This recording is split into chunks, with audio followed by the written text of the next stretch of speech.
Hey, it's Dr. Amanda with Straightsmile Solutions, straightsmilesolutions.com, and today we're going to talk about Invisalign Moderate and why I do not recommend it or like it. So, if you've listened to any of my other Invisalign videos in my Invisalign playlist, which has over 300 videos, which is free, it's on YouTube. You can just scroll down on the homepage. If you can't find it, you're more than welcome to shoot me an email, info@straightsmilesolutions.com, or go to my website, straightsmilesolutions.com. And just a quick disclaimer, I don't work for Invisalign. I've never worked for Invisalign, never will work for Invisalign, and all these opinions are just my own opinions. Invisalign or Align Technology, if you hear this video and you disagree and you don't like it, you don't have to have your lawyers reach out to me. You can just have your C-suite members shoot me a nice email and ask me to take it down or modify it. It's always my policy. Thank you. All right. Sorry for that disclaimer. So this video is really meant not to bag on Invisalign at all. That's the last thing I'm doing. I'm talking, and you can take the topics I'm putting here and substitute it with ClearCorrect, SureSmile, Reveal, any other aligner company. It's the same concepts. I always recommend you work up all cases as the unlimited or idealized option. You never want to say, is this an express case? Is this a light? Is this a go? No, everything is comprehensive. Everything is unlimited. Everything is the top, the best, the longest option. You work up the options, you work them up to ideal. Then for Invisalign, you double the aligners once you get it to ideal. If you work it up to ideal with IPR, then you're gonna, and it's 18 aligners, well, now it's 36. You always double it. That is my tip. That is a huge tip for not getting things off track. It's really simple. It's also healthier for the patient.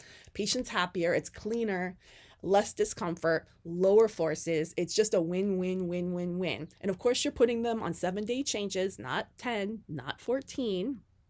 And the 7-day changes don't start until the aligner fully seats 100% in the mouth, tracks 100%, no tiny air bubbles nowhere. If it's not fully seating, you wait until it fully seats before you start the 7 days. This is the key to success. What I just told you in this video will literally reduce your refinements exponentially.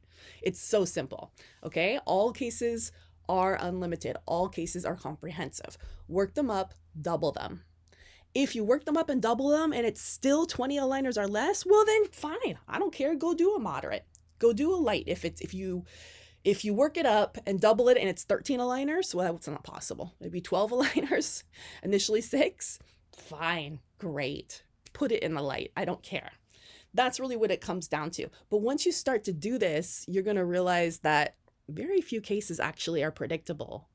Unless you have a crazy accountability loop. Now let's talk about that. Accountability loop, of course, is using virtual monitoring. I don't care if you use Invisalign Virtual, which is free for Invisalign doctors, in-hand dental monitoring, Grin, I don't really care. There's plenty of them out there. Just use one. If you do that, you're like the orthodontist with a very, very, very low refinement rate because you're doing everything right. It's there for you to use. I don't understand why more people are not using it. It's an app. It's so easy. I understand that, if you have an 80-year-old patient, they may not want to deal with an app. Got it. But they can come into your office every few weeks. Everyone else uses the app. They don't have to come into the office because if everything's going great every week, you have the whole database of photos going back. No need, right? So that is the key to success. And also keep in mind, you're forgetting the price. I mean, granted, I'm talking about moderate in some countries is 26 aligners. Moderate in the US is 20 aligners. So I'm really more referencing in Australia and countries that have the 26. I'm a little more excited about moderate because there's a big difference between 20 and 26 aligners. So I get that. So maybe we do a few cases in moderate, the really simple ones without IPR, without sequential distalization. Just your basic align and level. All the teeth are in. You're not waiting on baby teeth. The 7s are fully in and fully erupted and an occlusion. No major vertical issues, perio issues, anything like that. Fine. Okay, cool. In Australia, you can do some moderates. But in the US, it's very rare that you can find one to fit 20 aligners. It'd have to be like a crazy simple relapse case. And they happen. And over time, you're going to get better at recognizing. You're still going to work them out in ideal. And then you can say, once you idealize it and you realize it's still, once you've doubled it, it's 20. Okay. Well then, it's only $100 difference lab fee or so. I'm going to be publishing a new video with the updated 2023 lab fees in the next few days.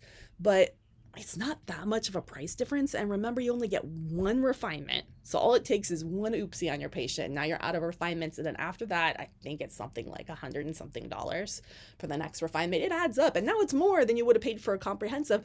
And then don't forget that you have to finish your moderate within, I think it's 2 years. You have to go back. Whereas the comprehensive, you get 5 years to finish it and unlimited refinement. So you guys are totally forgetting what us orthodontists know, which is that relapse happens. Okay, it happens.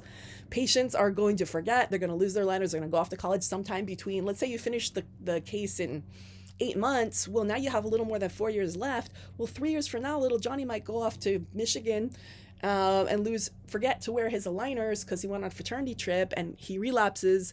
And guess what? It's probably cheaper for you to do the refinement, which has no lab fee, than to make another set of retainers, which you're going to have to do anyways, but they can pay for that, right?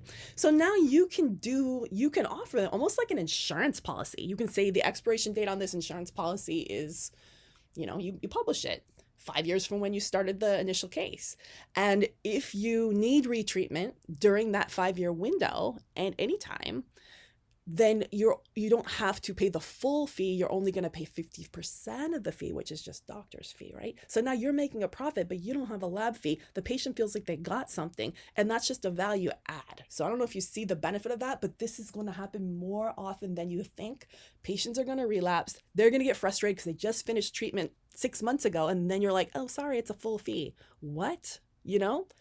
This will save you so much frustration, so much negative reviews. Patients are going to be way happier. And if you promote this on the front end when you start the case and let them know, hey, you're going to have a window of which it's going to be 50% off, or the retreatment fee is only going to be, you can just set a set price, $1,000. I mean, it's just your time, right? There's going to be no lab fee, and the price for, of course, new retainers. So that's a win-win. You will get patients just by being transparent about that. It's the same thing like with retainers. I always say be transparent about what retainers, what's included on the front end.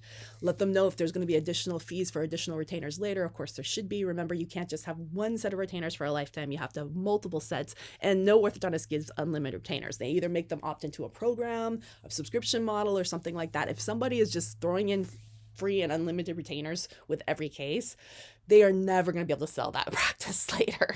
It's going to be such a liability. It looks flashy and nice on the front end, but it is going to be a problem later. And likely that's not going to be valid when they go to sell it.